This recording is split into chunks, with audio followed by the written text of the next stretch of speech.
ನಮಸ್ಕಾರ ವೀಕ್ಷಕರೇ, 11 ವಿಲಸ್ ಟಿವಿಗೆ ಸ್ವಾಗತ. ನೀವಿನ್ನು ನಮ್ಮ ಚಾನಲ್ಗೆ ಸಬ್ಸ್ಕ್ರೈಬ್ ಆಗಿಲ್ಲ ಅಂತ ಅಂದರೆ ಈ ಕೂಡಲೇ ಸಬ್ಸ್ಕ್ರೈಬ್ ಆಗಿ ಹಾಗೂ ಬೆಲ್ ಬಟನ್ನ ಪ್ರೆಸ್ ಮಾಡಿ. ವೀಕ್ಷಕರೇ, ಇವತ್ತಿನ ಸಂಚಿಕೆಯಲ್ಲಿ ನಾನು ಕೇತು ದಶಾ ಬಗ್ಗೆ ಇನ್ಫಾರ್ಮೇಷನ್ನ ಕೊಡ್ತಾ ಇದ್ದೀನಿ. ದಶಾಭುಕ್ತಿಗಳು ಅಂತ ಅಂದರೆ ನಿಮ್ಮ ಲೈಫಲ್ಲಿ ಬರುವಂಥ ಒಂದು ಟೈಮ್ ಟೇಬಲ್. ಅಂದರೆ ಯಾವ ರೀತಿ ಸ್ಕೂಲ್ಗಳಲ್ಲಿ ಸೈನ್ಸು, ಮ್ಯಾಥ್ಸು, ಈ ಥರ ಕನ್ನಡ, ಈ ಥರ ಒಂದು ಟೈಮ್ ಟೇಬಲ್ ಇರ್ತಿತ್ತಲ್ವ, ಅದೇ ರೀತಿ ನಿಮ್ಮ ಲೈಫಲ್ಲಿ ಕೂಡ ಕೆಲವೊಂದಿಷ್ಟು ಟೈಮ್ ಟೇಬಲ್ಗಳಿದೆ ನವಗ್ರಹಗಳಿಗೆ ಸಂಬಂಧಪಟ್ಟಂಗೆ. ಅದನ್ನು ನಾವು ದಶಾಭುಕ್ತಿಗಳು ಅಂತ ಕರಿತೀವಿ. ಅದರಲ್ಲಿ ಮೊದಲಿಗೆ ಬರೋದೇ ಕೇತು ದಶ. ಮೊದಲಿಗೆ ಕೇತು ದಶ ಅನ್ನೋದು 7 ವರ್ಷ ಬರುವಂಥ ಒಂದು ದಶಾ ಟೈಮು. ಈ ಟೈಮ್ ಪೀರಿಯಡಲ್ಲಿ ಕೆಲವೊಂದಿಷ್ಟು ಬದಲಾವಣೆಗಳನ್ನು ನೀವು ಕಾಣಬೇಕಾಗತ್ತೆ, ಕೆಲವೊಂದಿಷ್ಟು ಮಾನಸಿಕ ಸ್ಥಿತಿಗಳನ್ನು ನೀವು ಅನುಭವಿಸ್ಬೇಕಾಗತ್ತೆ, ಕೆಲವೊಂದಿಷ್ಟು ಪರಿಸ್ಥಿತಿಗಳನ್ನು ಕೂಡ ನೀವು ಅನುಭವಿಸ್ಬೇಕಾಗತ್ತೆ. ಅದೇನೇನು ಅಂತ ನೋಡೋದಕ್ಕೋದ್ರೆ, ಮೊದಲನೇದಾಗಿ ಕೇತು ದಶ ಅಂತ ಅಂದ ತಕ್ಷಣಕ್ಕೆ ನಿಮ್ಮ ತಲೆಯಲ್ಲಿ ಬರಬೇಕಾಗಿರೋದೇನು ಅಂದರೆ ತ್ಯಾಗ ಮಾಡಿಬಿಡ್ಬೇಕು. ಅಂದರೆ ಯಾವುದೇ ಥರ ಆಸೆ ಆಕಾಂಕ್ಷೆಗಳಿರುತ್ತಲ್ವ, ಅದನ್ನೆಲ್ಲ ಬಿಡೋದಕ್ಕೆ ರೆಡಿ ಆಗಿಬಿಡಿ. 7 ವರ್ಷ ಅನ್ನೋದು ಮನುಷ್ಯನ ಜೀವನದಲ್ಲಿ ಏನೂ ಅಲ್ವೇ ಅಲ್ಲ. ಈ ರೀತಿಯಾಗಿ ಕಮ್ಮಿ ಟೈಮ್ ಪೀರಿಯಡ್ ಇದ್ದರೂ ಕೂಡ ಇದು ಮನುಷ್ಯ ನೆನ್ಪಿಡ್ಕೊಳ್ಳೋ ಥರ ಕೆಲಸಗಳನ್ನು ಮಾಡುತ್ತೆ. ಏನೇನು ಮಾಡುತ್ತೆ ಅಂತ ನೋಡೋಕ್ಕೋದ್ರೆ, ಮೊದಲಿಗೆ ಆಸೆ ಆಕಾಂಕ್ಷೆಗಳನ್ನು ಬಿಡಬೇಕಾಗತ್ತೆ.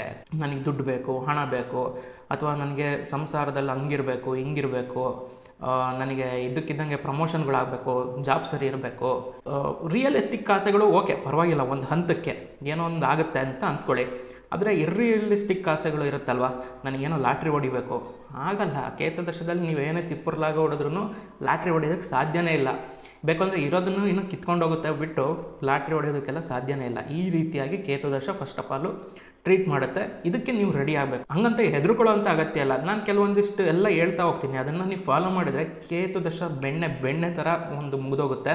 ಅಷ್ಟು ಸ್ಮೂತಾಗೆ ಹೋಗುತ್ತೆ, ನಿಮಗೆ ಹೋಗೋದೇ ಗೊತ್ತಾಗಲ್ಲ. ಕೇತು ನಿಮ್ಮ ಜಾತಕದಲ್ಲಿ ಎಲ್ಲೋ ಒಂದು ಕಡೆ ಇರುತ್ತಲ್ವ, ಯಾವುದೋ ಒಂದು ಮನೇಲಿ ಇರುತ್ತೆ. ನೀವು ಅದನ್ನು ನೋಡಿದ ತಕ್ಷಣಕ್ಕೆ ಆ ಒಂದು ಮನೆಗೆ ಸಂಬಂಧಪಟ್ಟ ಎಲಿಮೆಂಟ್ಗಳು ನನಗೆ ಹಿಂದಿನ ಜನ್ಮದಲ್ಲೇ ಸಿಕ್ಕಿದೆಯಪ್ಪ ಅಂತ ಸಮಾಧಾನ ಮಾಡಿಕೊಂಡು ಬಿಟ್ಬಿಡಬೇಕು. ಎಕ್ಸಾಂಪಲ್ ಕೊಡೋದಾದರೆ, 4ನೇ ಮನೇಲಿ ಕೇತು ಅಂತ ಅಂದ್ಕೊಳ್ಳೋಣ. ನೀವೇನು ಅಂದ್ಕೋಬೇಕು, ನಾನು ಹೋದ ಜನ್ಮದಲ್ಲೇ ಬರೋ ಆಸ್ತಿನೆಲ್ಲ ಅನುಭವಿಸ್ಬಿಟ್ಟಿದ್ದೀನಪ್ಪ, ಈ ಜನ್ಮದಲ್ಲಿ ಇಲ್ಲ, ತೊಂದರೆ ಇಲ್ಲ, ದೇವರೇ ನೀನೇ ದೊಡ್ಡವನು ಅಂದ್ಕೊಂಡು ಮನಸ್ಥಿತಿನ ಚೇಂಜ್ ಮಾಡ್ಕೊಳ್ಳಿ, ಈ ಥರ ಆಗಿ. ಅಥವಾ ಒಂದು 10ನೇ ಮನೇಲಿ ಕೇತು, ನೀವೇನು ಅಂದ್ಕೋಬೇಕು, ನಾನು ಹೋದ ಜನ್ಮದಲ್ಲಿ ಬರೋ ಅಧಿಕಾರನೆಲ್ಲ ಅನುಭವಿಸ್ಬಿಟ್ಟಿದ್ದೀನಪ್ಪ, ಈ ಜನ್ಮದಲ್ಲಿ ಮೋಸ್ಟ್ಲಿ ಅದು ನನಗೆ ಸಿಗದಲ್ಲೇ ಇರ್ಬೋದು, ನೀನೇ ದೊಡ್ಡವನು ಅಂತ ನೀವು ಬಿಟ್ಬಿಡ್ಬೇಕು. ಅದ್ರ ಮೇಲೆ ಆಸೆ ಇಟ್ಕೋಬೇಡಿ. ಹಂಗಂತ ಅದು ಸಿಗಲ್ಲ ಅಂತಲ್ಲ, ಸಿಗುತ್ತೆ. ನೀವು ಅದ್ರ ಮೇಲೆ ಆಸೆ ಬಿಟ್ಟಾಗ ಅದು ನಿಮಗೆ ಸಿಗುತ್ತೆ. ಸೊ ಈ ಥರ ಯಾವುದೇ ಒಂದು ಅಂಶಗಳ ಬಗ್ಗೆ ನೀವು ಆಸೆ ಇಟ್ಕೊಳಕ್ಕೆ ಹೋಗಬೇಡಿ. ಅದಾಗದೇ ಸಿಕ್ಕರೆ ತೊಂದರೆ ಇಲ್ಲ, ಒಳ್ಳೆಯದು. ಬಟ್ ಆದರೆ ಅದನ್ನು ಆಸೆ ಇಟ್ಕೊಂಡಾಗ ಕೇತು ದಶದಲ್ಲಿ 90% ಆಫ್ ದ ಟೈಮ್ ಅದು ನಿಮಗೆ ಸಿಗಲ್ಲ. ಯಾವುದೋ ಒಂದು ಜಾಬಿಗೆ ಟ್ರೈ ಮಾಡ್ತಿರ್ತೀರಾ, ಸಿಗ್ದಲೇ ಇರ್ಬೋದು ಅಲ್ವಾ. ಅದನ್ನು ಒಂದು ಸ್ವಲ್ಪ ಏನು ಮಾಡೋಕ್ಕಾಗಲ್ಲ, ಕೆಲವೊಂದಿಷ್ಟನ್ನು ಅಡ್ಜಸ್ಟ್ ಮಾಡ್ಕೋಬೇಕಾಗುತ್ತೆ. ನಮ್ಮ ಮನಸ್ಥಿತಿನ ಬದಲಾವಣೆ ಮಾಡ್ಕೊಳ್ಳೋದ್ರ ಮೂಲಕ ನಮ್ಮ ಜೀವನನ ನಾವು ಸಲೀಸ್ ಮಾಡ್ಕೋಬೇಕಾಗತ್ತೆ. ಅಂದರೆ ಇದು ಕೇತು ನಮ್ಮನ್ನು ಆಧ್ಯಾತ್ಮದ ಕಡೆ ಕರ್ಕೊಂಡೋಗುತ್ತೆ, ನಮ್ಮನ್ನು ಸನ್ಯಾಸಿ ಆಗೋದಕ್ಕೆ ಎಷ್ಟು ಬೇಕೋ ಅಷ್ಟು ಆಟಗಳನ್ನು ಆಡುತ್ತೆ ಅಂತ ನಾನು ಮುಂಚೆನೇ ಹೇಳಿದ್ದೀನಿ. ಆದರೆ ರಾಹು ಇದಕ್ಕೆ ತದ್ವಿರುದ್ಧ, ಅದು ಬೇರೆ ಮಾತು. ಅದ್ರ ದಶಾಭುಕ್ತಿಗಳು ಬಂದಾಗ ನಾನು ಅದನ್ನು ಹೇಳ್ತೀನಿ. ಬಟ್ ಸ್ಟಿಲ್ ಇಲ್ಲಿ ಕೇತು ಅಂತ ಬಂದಾಗ ನಿಮಗೊಂದು ಸ್ವಲ್ಪ ಅದು ಆಸೆ ಆಕಾಂಕ್ಷೆಗಳನ್ನು ಬಿಡಿಸೋದು ಸಹಜ. ಕೇತು ದಶ ಬಂದಾಗ ಸಾಮಾನ್ಯವಾಗಿ 90% ಆಫ್ ದ ಟೈಮ್ ಬರೋ ಹಣ, ಆಸ್ತಿ ಎಲ್ಲ ಕಿತ್ಕೊಂಡು ಹೋಗುತ್ತೆ. ಸೊ ಆಸ್ತಿ ಕಿತ್ಕೊಂಡು ಹೋಗ್ದಲ್ಲೇ ಇರ್ಬೋದು, ಹಣ ಅಂತೂ ಡೆಫಿನೆಟ್ಲಿ ಕಿತ್ಕೊಂಡು ಹೋಗುತ್ತೆ. ಅಂದರೆ ಖರ್ಚುಗಳು, ತುಂಬ ಖರ್ಚುಗಳು. ಹಣ ಕೊಡಲ್ಲ ಕೇತು ಅಂತ ಅಲ್ಲ, ಕೇತುನು ಕೂಡ ತುಂಬ ಚೆನ್ನಾಗಿ ಹಣ ಕೊಡುತ್ತೆ. ಏನಕ್ಕೋ ಕೂಡಿಟ್ಟಿರ್ತೀರ. ಎಕ್ಸಾಂಪಲ್ ಹೇಳೋದಾದರೆ, ನಿಮ್ಮ ಮಕ್ಕಳು ಮದುವೆ ಮಾಡಬೇಕು ಅಂತ ಏನೋ ಹಣ ಕೂಡಿಟ್ಟಿರ್ತೀರ. ಬುಧ ದಶ ತುಂಬ ಹಣನೆಲ್ಲ ಕೂಡಿಟ್ಟಿರ್ತೀರ. ಕೇತು ದಶ ಬರ್ಬೋದು, ನಿಮ್ಮ ಹತ್ರ ಇರೋ ಹಣ ಪರ್ಪಸ್ ಮೀಟ್ ಮಾಡ್ಬೋದು. ಅಂದರೆ ಜಸ್ಟ್ ಮದುವೆಗೋಸ್ಕರ ಕೂಡಿಟ್ಟಿದ್ದಲ್ವ, ₹1 ಉಳಿದಲ್ಲೇ ಹೋಗ್ಬೋದು. ಅಥವಾ ನೀವೇ ಇನ್ನೊಂದು ಸ್ವಲ್ಪ ಕೂಡಿಟ್ಟಿದ್ದಕ್ಕಿಂತ ಜಾಸ್ತಿ ಹಣನ ಖರ್ಚು ಮಾಡಬೇಕಾಗಿ ಬರ್ಬೋದು. ಅಥವಾ ಏನೋ ಮನೆ ತೊಗೊಳೋದಕ್ಕೆ ಅಂತ ಹೋಗ್ತೀರಾ, ಹಣ ಎಲ್ಲ ಕೂಡಿಟ್ಟಿರ್ತೀರ, ಅದನ್ನೆಲ್ಲ ಹಾಕ್ತೀರಾ, ಇನ್ನೂ ಲೋನ್ ತೆಗಿಬೋದು. ಸೊ ಹಿಂಗೆ ನಿಮ್ಮ ಹತ್ರ ಒಟ್ಟಿನಲ್ಲಿ ಹಣ ಇತ್ತಾ, ಖರ್ಚು ಆಗಲೇಬೇಕು 100%. ₹100 ಇದ್ದರೆ ನಿಮ್ಮ ಹತ್ರ ಮಿನಿಮಮ್ ₹60-70 ಅಂತೂ ಖರ್ಚು ಮಾಡಿಸುತ್ತೆ. ಇದಕ್ಕೆ ನೀವು ರೆಡಿ ಇರಿ. ಇನ್ನೊಂದು, ಇದನ್ನು ಸ್ಮೂತಾಗಿ ಯಾವ ಥರ ಪಾಸ್ ಮಾಡ್ಬೋದು ಅಂದರೆ, ನೀವೇ ಹಣದ ಮೇಲೆ ಆಸೆ ಬಿಟ್ಬಿಡಿ. ಹಣ ಅದಾಗದೇ ಬರುತ್ತೆ, ನೀವು ತಲೆ ಕೆಡ್ಸ್ಕೊಡಕ್ಕೆ ಹೋಗಬೇಡಿ. ಕೇತು ದಶ ನೀವೇನನ್ನು ಹುಡುಕೊಂಡು ಹೋಗ್ತೀರಾ ಅದು ಸಿಗಲ್ಲ, ನೀವೇನನ್ನು ಆಸೆ ಬಿಟ್ಟು ಕುತ್ಕೊತೀರಾ ಅದು ನಿಮಗೆ ಸಿಗುತ್ತೆ. ಸೊ ಹಂಗಂತೇಳಿ ಲಾಟ್ರಿ ಹೊಡಿಯುತ್ತೆ ಅಂತಲ್ಲ, ನೀವೇನು ಕಷ್ಟಪಡ್ತೀರಾ ಅಷ್ಟಕ್ಕೆ ಮಾತ್ರ ಸಿಗುತ್ತೆ. ಕೇತು ದಶನ ಈಸಿಯಾಗಿ ಮುಗಿಸೋದಕ್ಕೆ ಇದು ನಿಮಗೆ ಹೆಲ್ಪ್ ಆಗುವಂಥ ಪಾಯಿಂಟು. ನನ್ನ ಅನಿಸಿಕೆ ಏನು ಅಂದರೆ, ಕೇತು ದಶದಲ್ಲಿ ನೀವು ಮೆಟೀರಿಯಲಿಸ್ಟಿಕ್ ಆಸೆಗಳೇನಿದೆಯಲ್ಲ ಅದನ್ನೆಲ್ಲ ಬಿಟ್ಟಷ್ಟು ನಿಮ್ಮ ಮಾನಸಿಕ ಆರೋಗ್ಯ, ದೈಹಿಕ ಆರೋಗ್ಯ ತುಂಬ ಚೆನ್ನಾಗಿರುತ್ತೆ. ಹೆಚ್ಚು ಕಮ್ಮಿ ನಾನು ಏನು ಹೇಳೋದಕ್ಕೆ ಟ್ರೈ ಮಾಡ್ತಾಯಿದ್ದೀನಿ ಆವಾಗಿಂದ ಅಂತ ಅಂದರೆ, ನೀವು ಎಲ್ಲದನ್ನು ಬಿಟ್ಟು ಸನ್ಯಾಸಿ ಮನಸ್ಥಿತಿಗೆ ತೊಗೊಂಬನ್ನಿ. ಸನ್ಯಾಸಿ ಮನಸ್ಥಿತಿ ಅಂದರೆ ಇತ್ತೀಚೆಗೆ ಅದು ಕೂಡ ಭಾಳ ಕೆಟ್ಟೋಗ್ತಾ ಇದೆ ಕಾಲ. ಬಟ್ ಸ್ಟಿಲ್ ನಾನು ಹೇಳ್ತಾ ಇರೋದು ಸನ್ಯಾಸಿಗಳ ಮನಸ್ಥಿತಿ ಅಂದರೆ ಮುಂಚೆಲ್ಲ ಇದ್ರಲ್ವ ಸನ್ಯಾಸಿಗಳು, ಇವಾಗಲೂ ಕೂಡ ತುಂಬ ಜನ ಇದ್ದಾರೆ. ಆ ಒಂದು ಮನಸ್ಥಿತಿ, ಹಣ ಏನೂ ಇಲ್ಲ ಅಂದರೆ ಅವ್ರಿಗೆ ಹಣದಿಂದ ಏನೂ ಡಿಫ್ರೆನ್ಸ್ ಆಗಲ್ಲ. ಒಂದು ಕುಟುಂಬ ಸಂಸಾರ ಇದರಿಂದನೂ ಅವ್ರಿಗೇನು ಡಿಫ್ರೆನ್ಸ್ ಆಗಲ್ಲ. ಜಗತ್ತಿನಲ್ಲಿ ಯಾರಿಗೆ ಏನಾದ್ರೂ ಕೂಡ ಅವ್ರಿಗದು ಡಿಫ್ರೆನ್ಸ್ ಆಗಲ್ಲ. ಅವರು ಏನೋ ಅವರ ಸಾಧನೆಯಲ್ಲಿ ಮುಳುಗಿರ್ತಾರೆ, ಅವ್ರನ್ನ ದೇವರನ್ನ ಕಂಡ್ಕೊಳ್ಳೋದ್ರಲ್ಲಿ ಮುಳುಗಿರ್ತಾರೆ. ಅವ್ರ ಸಾಧನೆ ಅವ್ರು ಮಾಡ್ಕೊತಾ ಇರ್ತಾರೆ. ಅವ್ರಿಗೆ ಅದನ್ನು ಬಿಟ್ಟರೆ ಬೇರೆ ಏನೂ ಮ್ಯಾಟ್ರ್ ಆಗಲ್ಲ. ನಾನು ಹೇಳೋಕೊಟ್ಟಿರೋದು ಕೂಡ ಕೇತು ದಶದಲ್ಲಿ ನಿಮ್ಮ ಮನಸ್ಥಿತಿ ಈ ಥರ ಇದ್ದಷ್ಟು ಆ 7 ವರ್ಷ, ಆಫ್ಟರ್ ಆಲ್ 7 ವರ್ಷ ಹಿಂಗೆ ಹೋಗುತ್ತೆ, ಚಿಟಿಕೆ ಹೊಡೆದಂಗೆ ಹೋಗುತ್ತೆ. ಹಾಗಾದರೆ ಕೇತು ದಶ ಅನುಭವಿಸೋದಕ್ಕೆ ಯಾವುದು ರೈಟ್ ಟೈಮ್ ಅಂತ ಕೇಳ್ಬೋದು. ತುಂಬ ವಯಸ್ಸಾದ್ಮೇಲೆ ಬಂದರೆ ಅಫ್ಕೋರ್ಸ್ ಕೇತು ದಶದಲ್ಲಿ ತುಂಬ ವಯಸ್ಸಾದ್ಮೇಲೆ ಬಂದಾಗ ಯೂಶಲಿ ಏನಾಗುತ್ತೆ, ನಾರ್ಮಲಿ ಕೇತು ದಶದಲ್ಲಿ ಸಾಯೋರ ಸಂಖ್ಯೆ ತುಂಬ ಕಮ್ಮಿ. ಅಷ್ಟು ಸುಲಭವಾಗಿ ಕೇತು ದಶದಲ್ಲಿ ಸಾಯಲ್ಲ. ವಯಸ್ಸಾದ್ಮೇಲೆ ಬಂದಿದೆ ಕೇತು ದಶ ಅಂದರೆ ಅಲ್ಲಿ ಅವರು ಸಾಯೋವಂಥ ಪರಿಸ್ಥಿತಿ ಏರ್ಪಟ್ಟಾಗಿದೆ. ಸೊ ಏನು ಮಾಡೋಕ್ಕಾಗಲ್ಲ, ಪ್ರಾಣತ್ಯಾಗ ಮಾಡ್ತಾ ಇದ್ದಾರೆ ಅಂದರೆ ಅದು ಅವರ ಎಷ್ಟೋ ಕೋಟಿ ಜನ್ಮಗಳ ಪುಣ್ಯ ಅಂತ ಅಂದ್ಕೊಳ್ಳಿ. ಸೊ ಕೇತು ದಶದಲ್ಲಿ ಯೂಶಲಿ ಅಷ್ಟು ಸುಲಭವಾಗಿ ಯಾರೂ ಕೂಡ ಸಾಯೋದಕ್ಕಾಗಲ್ಲ.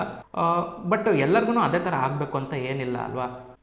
ತುಂಬ ನೀವು ಚಿಕ್ಕವರಿದ್ದಾಗ ಕೇತು ದಶ ಬಂತು, ಮಗುವಾಗಿದ್ದಾಗ ಬಂತು ಕೇತು ದಶ, ಏನಂತ ವರ್ತ್ಫುಲ್ ಇಲ್ಲ. ಅಂದರೆ ಅದರಿಂದ ನಿಮಗೇನು ಡಿಫ್ರೆನ್ಸ್ ಆಗಲ್ಲ, ನಿಮಗೆ ಜೀವನದಲ್ಲಿ ಏನು ಕಂಡ್ಕೊಳ್ಳೋಕ್ಕಾಗಲ್ಲ, ಜೀವನದಲ್ಲಿ ಏನು ಸಾಧನೆ ಮಾಡೋಕ್ಕಾಗಲ್ಲ ಅನ್ನೋ ನಿಟ್ಟಿನಲ್ಲಿ ಹೇಳ್ತಾ ಇದ್ದೀನಿ. ಹಾಗಾದರೆ ಯಾವುದು ರೈಟ್ ಟೈಮ್ ಅಂತ ಅಂದರೆ 18ರಿಂದ ಒಂದು 40 ವರ್ಷದೊಳಗಡೆ ಬಂದರೆ ಕೇತು ದಶ ಅದು ನಿಮಗೆ ತುಂಬ ಟಾಪ್ ಕ್ಲಾಸ್ ಅಂತ ಅಂತೀನಿ. ಏನಕ್ಕೆ ಅನ್ನೋದಾದರೆ ದುಡಿಯೋ ಶಕ್ತಿ ಕೇತು ದಶ ಹಿಂದೆನೂ ಇತ್ತು, ಕೇತು ದಶ ಮುಂದೆನೂ ಇರುತ್ತೆ. ಕೇತು ದಶ ನಿಮಗೆ ಬರೋದೇ ಒಂದು ಸ್ವಲ್ಪ ಹಂಬಲ್ನೆಸ್ಸು, ನಿಮಗೆ ಒಂದು ತಾಳ್ಮೆ ಸಮಾಧಾನ ಕಲಿಸೋದಕ್ಕೆ ಬರುತ್ತೆ. ಈ ಕೇತು ದಶದಲ್ಲಿ ಕಲಿಯುವಂಥ ಪಾಠಗಳೇನಿದೆಯಲ್ಲ, ಇದನ್ನು ನೀವು ಜೀವನದ ಉದ್ದಕ್ಕೂ ನೀವು ಅಳವಡಿಸ್ಕೊಂಡು ಜೀವನದಲ್ಲಿ ತುಂಬ ಮಟ್ಟಿಗೆ ಸಕ್ಸಸ್ ಕಾಣ್ಬೋದು. ತುಂಬ ಮಟ್ಟಿಗೆ ಸಕ್ಸಸ್ ಕಾಣೋದಲ್ಲದೆ ಜೀವನದಲ್ಲಿ ನೆಮ್ಮದಿಯಾಗಿರ್ತೀರ. ಯಾಕೆಂದರೆ ಕೇತು ದಶ ಅಷ್ಟರ ಮಟ್ಟಿಗೆ ನಿಮಗೆ ಪಾಠಗಳನ್ನು ಕಲಿಸಿರುತ್ತೆ. ಜೀವನದಲ್ಲಿ ಏನು ಇಂಪಾರ್ಟೆಂಟು, ಜೀವನದಲ್ಲಿ ಏನು ಇಂಪಾರ್ಟೆಂಟ್ ಅಲ್ಲ, ಇದೆಲ್ಲದನ್ನು ಕೂಡ ಕೇತು ತುಂಬ ಚೆನ್ನಾಗೆ ತುಂಬ ನಾಜೂಕಾಗಿ ಹೇಳ್ಕೊಡುವಂಥ ಚಾನ್ಸಸ್ಸು ಹೈ ಇರುತ್ತೆ. ಒಟ್ಟಿನಲ್ಲಿ ಹೇಳೋದಾದರೆ ಕೇತು ದಶ ನೀವು ಬೇಕು ಅಂತ ಅಂದಷ್ಟು ಕೆಳಗಡೆ ಹೋಗ್ತಾ ಇರುತ್ತೆ. ನೀವು ಸುಮ್ಮನೆ ಸೈಲೆಂಟಾಗಿ ಕೆಲಸ ಮಾಡಿದಷ್ಟು ತುಂಬ ಹೈಯರ್ ಲೆವೆಲಿಗೆ ಹೋಗುತ್ತೆ. ಹಾಗಾದರೆ ಕೇತು ದಶಗೆ ನಾವು ಯಾವ ಥರ ಒಂದು ಪರಿಹಾರ ಮಾಡ್ಕೋಬೋದು ಅಂದರೆ, ಕೇತು ದಶ ಬರ್ತಾ ಇದೆ, ನಾನು ಅದಕ್ಕೆ ಯಾವ ಥರ ಸಿದ್ಧ ಆಗಬೇಕು ಅಂತ ಕೇಳೋದಾದರೆ, ಫಸ್ಟ್ ಆಫ್ ಆಲ್ ನಿಮ್ಮ ಫ್ಯಾಮಿಲಿಲಿ ಏನೇ ಟ್ರಬಲ್ಸ್ ಇರಲಿ ದಯವಿಟ್ಟು ಕೂತು ಮಾತಾಡಿ ಅದನ್ನೆಲ್ಲದನ್ನು ಬಗೆಹರಿಸ್ಕೊಳ್ಳಿ. ಅಂದರೆ ಜಸ್ಟು ಒಂದು ಸ್ವಲ್ಪ ಏನೋ ಸಂಸಾರದಲ್ಲಿ ಗಂಡ ಹೆಂಡತಿ ಜಗಳ ಇದೆ, ಸಣ್ಣದಾಗಿದೆ, ಕೂತ್ಕೊಳ್ಳಿ, ಮಾತಾಡಿ ಬಗೆಹರಿಸ್ಕೊಳ್ಳಿ. ಅದನ್ನು ಜಾಸ್ತಿ ಮುಂದುವರಿಯೋದಕ್ಕೆ ಬಿಡಬೇಡಿ. ನೀವು ಸೈಲೆಂಟಾಗಿದ್ದರೆ ಕೆಲಸ ಆಗುತ್ತೆ ಅಂತ ಅನಿಸಿದ್ರೆ ದಯವಿಟ್ಟು ಸೈಲೆಂಟಾಗಿರಿ, ಜಾಸ್ತಿ ಮಾತಾಡೋಕ್ಕೆ ಹೋಗಬೇಡಿ. ನೀವು ಯಾವುದೇ ಕಾರಣಕ್ಕೂ ಕಿರ್ಚಾಡೋದು ಕೂಗಾಡೋದು ಇದನ್ನೆಲ್ಲ ಮಾಡೋದ್ರಿಂದ ನಿಮ್ಮ ಹಣ, ಟೈಮು, ಆರೋಗ್ಯ ಇದೆಲ್ಲದೂ ಕೂಡ ವ್ಯರ್ಥ ಅಷ್ಟೇ. ಇನ್ನು 2ನೇ ಪಾಯಿಂಟ್ ನೋಡೋಕ್ಕೆ ಹೋದರೆ, ನಿಮ್ಗೆ ಯಾವುದೇ ಥರ ಕೆಲಸದಲ್ಲಿ ಪ್ರಮೋಷನ್ ಸಿಗ್ತಾ ಇಲ್ಲ, ಕೆಲಸದಲ್ಲಿ ಏನೂ ಬದಲಾವಣೆ ಆಗ್ತಾ ಇಲ್ಲ, ಏನೋ ಒಂದು ಒಳ್ಳೆ ಮಟ್ಟಿಗೆ ಬೆಳೆಯೋಕ್ಕಾಗ್ತಾ ಇಲ್ಲ ಅಂತ ನಿಮಗೆ ಅನ್ನಿಸ್ತಾ ಇದ್ದರೆ ಅದನ್ನೆಲ್ಲ ಬಿಟ್ಬಿಡಿ. ಫಸ್ಟ್ ಆಫ್ ಆಲು ಕೆಲಸ ಇದೆ ಅನ್ನೋದಕ್ಕೆ ಖುಷಿಪಡಿ. ಎಷ್ಟೋ ಜನಕ್ಕೆ ಫಸ್ಟ್ ಆಫ್ ಆಲ್ ಕೆಲಸನೇ ಇರಲ್ಲ. ನಿಮಗೆ ಕೆಲಸ ಇದೆ ಅನ್ನೋದಕ್ಕೆ ಖುಷಿಪಡಿ, ಕೆಲಸನ ಏಕದಮ್ ಪರ್ಫೆಕ್ಟಾಗಿ ಮಾಡ್ತಾ ಬನ್ನಿ. ಕೇತು ದಶದಲ್ಲಿ ನಿಮಗೆ ಪ್ರತಿಫಲಗಳು ಸಿಗದಲ್ಲೇ ಇರ್ಬೋದು, ಬಟ್ ಶುಕ್ರ ದಶ ಅದಕ್ಕೋಸ್ಕರ ಕಾಯ್ತಾ ಕೂತಿರುತ್ತೆ. ಡೆಫಿನೆಟ್ಲಿ ಅಲ್ಲಿ ನಿಮಗೆ ಒಂದು ಒಳ್ಳೆ ಪ್ರತಿಫಲಗಳ ನಿರೀಕ್ಷೆನ ನೀವು ಮಾಡ್ಕೋಬೋದು. ಕೇತು ದಶ ಏನಿದೆ, ಜಸ್ಟ್ ನಿಮ್ಮನ್ನು ನೀವು ಮ್ಯೂಟ್ ಮಾಡ್ಕೊಳ್ಳಿ, ಸುಮ್ಮನೆ ಕೆಲಸದ ಮೇಲೆ ಕಾನ್ಸಂಟ್ರೇಟ್ ಮಾಡಿ, ಕೆಲಸ ಇದೆ ಅನ್ನೋದಕ್ಕೆ ಖುಷಿಪಡಿ. ಯಾಕೆ ಅಂದರೆ ಕೇತು ದಶ ಬರೋದೇ ನಿಮಗೆ ತ್ಯಾಗ, ತಾಳ್ಮೆ, ಸಹನೆ, ಜೊತೆಗೆ ಒಂದು ಜೀವನದಲ್ಲಿ ವಸ್ತುಗಳ ಬೆಲೆ, ಒಂದು ಆಸ್ತಿಗಳ ಬೆಲೆ, ಹಣದ ಬೆಲೆ, ಕುಟುಂಬದ ಬೆಲೆ ಇದೆಲ್ಲದನ್ನು ನಿಮಗೆ ತೋರಿಸಿ, ಇದೆಲ್ಲದ್ರ ಬಗ್ಗೆ ವಿತ್ ಎಕ್ಸಾಂಪಲ್ಸ್ ಪಾಠ ಮಾಡೋದಕ್ಕೋಸ್ಕರನೇ ಕೇತು ದಶ ಬರೋದು. ನಿಮ್ಮ ಮನಸ್ಥಿತಿ ಇದಕ್ಕೆ ಹೊಂದಾಣಿಕೆ ಆಗದಲ್ಲೇ ಇರ್ಬೋದು, ಬಟ್ ಹೊಂದಿಸ್ಕೊಳ್ಳೋದು ಬಿಟ್ಟರೆ ನಿಮಗೆ ಬೇರೆ ಆಪ್ಷನ್ ಇಲ್ಲ. ಇದಕ್ಕೆ ನಾನು ಹೇಳಿರೋಂಥ ಈ ಕಂಡೀಷನ್ಗಳಿಗೆ ದಯವಿಟ್ಟು ನಿಮ್ಮ ಮನಸ್ಥಿತಿನ ಹೊಂದಿಸ್ಕೊಳ್ಳಿ. ನಿಮ್ಮ ಜೀವನದಲ್ಲಿ 3/4% ಪ್ರಾಬ್ಲಮ್ಸ್ಗಳು ಸಾಲ್ವ್ ಆಗುತ್ತೆ. ಮತ್ತು ಕೇತು ದಶ ಅಂದ ತಕ್ಷಣಕ್ಕೆ ಭಯ ಆಗಿ ಗಾಬರಿ ಬೀಳುವಂಥದ್ದಲ್ಲ. ಎಲ್ಲ ಕಳ್ಕೊಂಡ್ಬಿಡ್ತೀರಾ ಅಂದ ತಕ್ಷಣಕ್ಕೆ ನೀವೆಲ್ಲದನ್ನು ಕಳ್ಕೊಂಡ್ಬಿಡ್ತೀರಾ ಅಂತ ಅಲ್ಲ, ಎಲ್ಲದ್ರ ಮೇಲೂ ಮೋಹ ಕಮ್ಮಿ ಆಗುತ್ತೆ. ಅಂದರೆ ಹಣದ ಮೇಲಿರೋಂಥ ಆಸೆ ಕಮ್ಮಿ ಆಗುತ್ತೆ, ಪ್ರಾಪರ್ಟಿ ಮೇಲಿರೋಂಥ ಆಸೆ ಕಮ್ಮಿ ಆಗುತ್ತೆ, ಸಂಸಾರದ ಮೇಲಿರೋಂಥ ಆಸೆ ಕಮ್ಮಿ ಆಗುತ್ತೆ, ಎಲ್ಲದ್ರ ಮೇಲೆ ಮೋಹ ಕಮ್ಮಿ ಆಗುತ್ತೆ ನಿಮಗೆ. ಸೊ ಮೋಹನ ಬಿಡಿಸೋದಕ್ಕೆ ಬರೋದೇ ಕೇತು ದಶ. ಕೇತು ದಶ ಬರೋದೇ ನಿಮ್ಮನ್ನು ನಿಮಗೆ ಪರಿಚಯ ಮಾಡ್ಕೊಳ್ಳೋಕ್ಕೋಸ್ಕರ. ಕೇತು ದಶ ಬಂದು ಹೋದ್ಮೇಲೆ ನೀವು ನಿಮ್ಮಲ್ಲಾದಂಥ ಬದಲಾವಣೆಗಳನ್ನು ಈಸಿಯಾಗಿ ಗಮನಿಸ್ಕೋಬೋದು. ಅಂದರೆ ನೀವೆಲ್ಲೋ ಕೇತು ದಶ ಮಿಡ್ಲಲ್ಲಿದ್ದೀರಾ ಅಥವಾ ಕೇತು ದಶ ಮುಗಿದೋಗಿದೆ ಅಂತ ಅಂದರೆ ಜಸ್ಟ್ ಒಂದು ಸತಿ ಗ್ಲ್ಯಾನ್ಸ್ ಮಾಡಿ, ನಾನು 7 ವರ್ಷದಿಂದ ಹೆಂಗಿದ್ದೆ, ಅಥವಾ ಒಂದು ಮಿಡಲಲ್ಲಿದ್ದರೆ ನಾನು 4-5 ವರ್ಷದಿಂದ ಹೆಂಗಿದ್ದೆ, ಇವಾಗ ಯಾವ ಥರ ಇದೆ, ನಾನು ಯಾವ ಥರ ಯೋಚನೆ ಮಾಡ್ತಾ ಇದ್ದೀನಿ, ಇದನ್ನೆಲ್ಲದನ್ನು ನೀವು ನೋಡ್ಕೊಂಡಾಗ ನಿಮಗೆ ಡಿಫ್ರೆನ್ಸ್ ಗೊತ್ತಾಗುತ್ತೆ. ಇನ್ನು ಫೈನಲಿ ಪರಿಹಾರ ಅಂತ ನೋಡೋದಕ್ಕೆ ಹೋದರೆ, ಏನು ಪರಿಹಾರ? ಕೇತು ದಶನ ಈಸಿಯಾಗಿ ಯಾವ ಥರ ನಾವು ಒಂದು ಮುಗಿಸ್ಬೇಕು, ಯಾವ ಥರ ಏನು ಮಾಡಿದರೆ ಕೇತು ದಶ ಈಸಿಯಾಗಿ ಮುಗಿಯುತ್ತೆ, ಜಾಸ್ತಿ ಟ್ರಬಲ್ ಕೊಡ್ದಲೆ. ಮೊದಲನೇ ಪಾಯಿಂಟು, ಆದಷ್ಟು ಕೆಳಗಡೆ ಮಲ್ಕೋದಕ್ಕೆ ಟ್ರೈ ಮಾಡಿ. ಕೆಳಗಡೆ ನೀವು ಮಲ್ಕೋಬೇಕು, ಒಬ್ಬರೇ ಮಲ್ಕೊಂಡ್ರೆ ಇನ್ನೂ ತುಂಬ ಒಳ್ಳೆಯದು. ಸೊ ಕೇತು ದಶನ ಈ ಒಂದು ಸಣ್ಣ ತಂತ್ರ ಉಪಯೋಗಿಸೋದ್ರಿಂದ ನೀವು ಈಸಿಯಾಗೆ ಪಾಸ್ ಮಾಡ್ಬೋದು. ನೆಕ್ಸ್ಟ್ ಪಾಯಿಂಟ್ ಏನಂದರೆ, ನಿಮ್ಮನೆ ಬಾತ್ರೂಮ್ಸು ಟಾಯ್ಲೆಟ್ಸನ್ನು ನೀವೇ ತೊಳಿರಿ, ತೊಂದರೆ ಇಲ್ಲ. ಏನೇ ಗಲೀಜಾಗಿರಲಿ, ಆಫ್ಟರ್ ಆಲ್ ಏನದು ನೀವು ಮಾಡಿರೋಂಥ ಗಲೀಜು ಅಷ್ಟೇ ಅಲ್ವಾ. ಸೊ ನಿಮ್ಮನೆ ಬಾತ್ರೂಮ್ಸ್ನ ಟಾಯ್ಲೆಟ್ಸ್ನ ನೀವೇ ವಾಶ್ ಮಾಡಿ, ಅದಕ್ಕೆ ಬೇರೆ ಯಾರೋ ಎಕ್ಸ್ಟ್ರಾ ಕೆಲಸದವ್ರನ್ನ ಕರ್ಕೊಂಬರಬೇಡಿ. ದಯವಿಟ್ಟು ನಿಮ್ಮ ಮನೆ ಬಾತ್ರೂಮು ಟಾಯ್ಲೆಟ್ಗಳನ್ನು ನೀವೇ ತೊಳೆಯೋದ್ರಿಂದ ಕೇತು ದಶ ಈಸಿಯಾಗಿ ಮೂವ್ ಆಗುತ್ತೆ. ಇನ್ನು ಫೈನಲ್ ಪಾಯಿಂಟು, ಇದು ಮೋಸ್ಟ್ ಇಂಪಾರ್ಟೆಂಟ್ ಪಾಯಿಂಟು, ಏನು ಜಸ್ಟ್ ಮಲ್ಕೊಳೋದಕ್ಕಿಂತ ಮುಂಚೆ ದೇವರೇ ಎಲ್ಲ ನಿಂದೆ ಅಪ್ಪ, ನಂದೇನಿಲ್ಲ, ಕಷ್ಟ ಬಂದರೂ ನಿಂದೆ, ಸುಖ ಬಂದರೂ ನಿಂದೆ ಅಂತ ಎಲ್ಲದನ್ನು ದೇವರಿಗೆ ಸಮರ್ಪಣೆ ಮಾಡ್ಕೊಳ್ಳಿ. ಈ ಥರ ಸಮರ್ಪಣಾ ಮನೋಭಾವ ನಿಮ್ಮ ಮನಸ್ಸಲ್ಲಿ ಬರೋದ್ರಿಂದ ನೀವು ಕೇತು ದಶನ ಚಿಟಿಕೆ ಹೊಡೆಯೋ ಥರ ನೀವು ಮುಗಿಸ್ಬೋದು. ಅಷ್ಟು ಈಸಿಯಾಗಿ ಮುಗಿದೋಗುತ್ತೆ ಕೇತು ದಶ ಅನ್ನೋದು, ಜಾಸ್ತಿ ಕಷ್ಟಪಡೋ ಅಗತ್ಯ ಇಲ್ಲ. ಸೊ ಇದಿಷ್ಟು ಈ ಹೊತ್ತಿನ ವಿಶೇಷ. ನಾನು ಮುಂದಿನ ಸಂಚಿಕೆಯಲ್ಲಿ ಮತ್ತೊಂದು ವಿಷಯದ ಜೊತೆ ಬರ್ತೀನಿ. ಅಲ್ಲಿವರೆಗೂ ನೀವು ನಮ್ಮ ಚಾನಲ್ಗೆ ಸಬ್ಸ್ಕ್ರೈಬ್ ಆಗಿಲ್ಲ ಅಂತಂದರೆ ಈ ಕೂಡಲೇ ಸಬ್ಸ್ಕ್ರೈಬ್ ಆಗಿ ಹಾಗೂ ಬೆಲ್ ಬಟನ್ನ ಪ್ರೆಸ್ ಮಾಡಿ. ನಮಸ್ಕಾರ, ಧನ್ಯವಾದ.